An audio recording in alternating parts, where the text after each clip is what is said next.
Most stories start at the beginning. But what if we started a story at the very end? We're about to dive into a screenplay called The Time of Any Blank, and it asks one of the biggest questions there is: what comes after?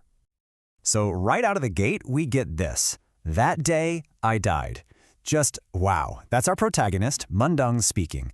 And with just those 4 words, we're not just reading a story, we are thrown right into the middle of this immense, catastrophic loss. And this, right here, is the big idea. The what if that just completely hooks you in. What if the victims of a huge tragedy got a do-over? Not to rewind time, but a whole year to get ready for their next life. It's such a powerful concept, isn't it? It has that high concept appeal, but with so much heart underneath. All right, so let's get into it. This story is really about a chance for the departed. And it comes from a place of wanting to offer some comfort, some kind of hope in the face of tragedy. So here's the setup. A completely unexpected disaster happens, and the people who passed away, well, they're given this incredible opportunity. They get a 1-year program to prepare for reincarnation. It's not heaven, it's not hell, it's something else entirely. A structured, almost educational transition to help them get ready for what's next. Now there's a really important catch here. This program isn't for just anyone. As their guide, a character named Shai explains, it's specifically for those who, and I quote, should not have died. It's about giving them back the right to be reborn. The whole system is built on this foundation of cosmic justice, which is just a fascinating idea to explore. Okay, so where does all of this actually happen? Let's talk about the setting. Welcome to this world. And trust me, the universe they've built here is just so meticulously designed. This is where the world building gets really clever. You've got 2 realities side by side. There's the previous world, that's our world, busy, chaotic, full of people. But then there's this world, and it's an exact mirror image. Same houses, same streets, but it's completely empty. No crowds, no noise. And there's a reason for that. It's all designed to give these souls a calm, stable place to process what they've just been through. So, what exactly is this reincarnation program? Well, think of it as the engine that drives the whole story. It's a fully supported system. I mean, if you want to be a chef in your next life, they'll give you lessons. A musician? Here's an instrument. It's not just about getting a second chance, it's about actively designing a better future for yourself. Okay, let's look at some of the key rules of this universe because they are just packed with dramatic potential. For me, the biggest one is this. You get to keep your memories, but only temporarily. Just think about that for a second. That single rule creates this ticking clock, this emotional window where you can still feel connected to your old life, to your family.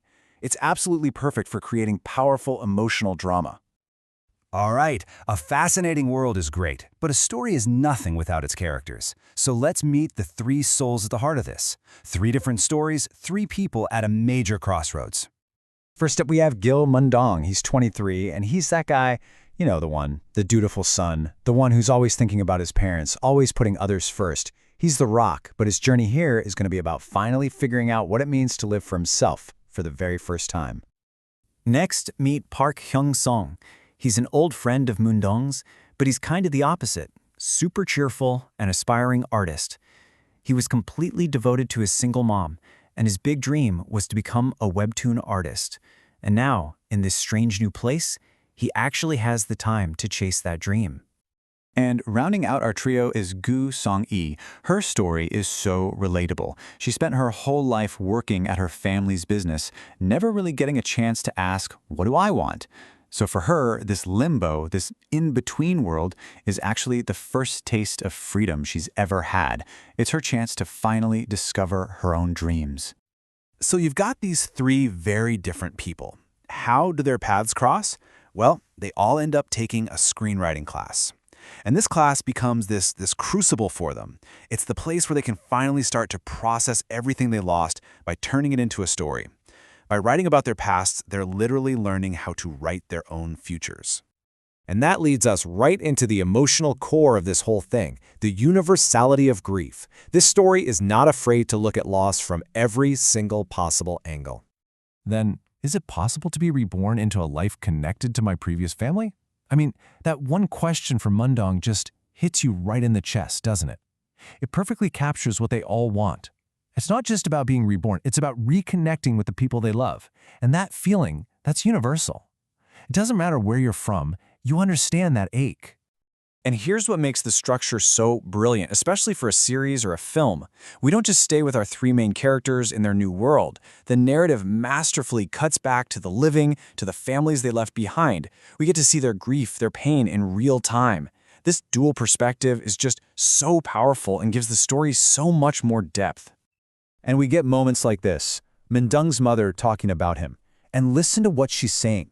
She's not just sad that he's gone, she's mourning the life he never got to live, all the things he missed out on. It's a brutally honest and incredibly relatable look at what loss really feels like. But for all the sadness, and there is a lot of it, this is not a depressing story. At its core, it's a story of hope. It's about finding a new reason to keep going, even after the absolute unimaginable happens. Their screenwriting teacher says something really profound. He says that writing, it's hard work. It's an arduous physical labor. And that idea becomes the central metaphor for their entire healing process. You can't just wait to feel better. You have to work at it. You have to build something new, word by word, piece by piece, out of the pain. So if you break it down, their journey really follows these three universal steps that I think we can all connect with. First, you have to confront the past. You can't run from it. Second, you find a new purpose. And in their case, it's through creating something.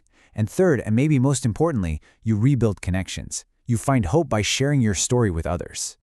So in the end, the time of any blank doesn't try to give you some simple, easy answer to life's hardest questions. Instead, it leaves you with this really powerful thought. How do we find hope after the unimaginable? And it suggests that maybe, just maybe, the answer lies in telling our stories, in creating, in connecting, and in remembering that that's how we begin to heal.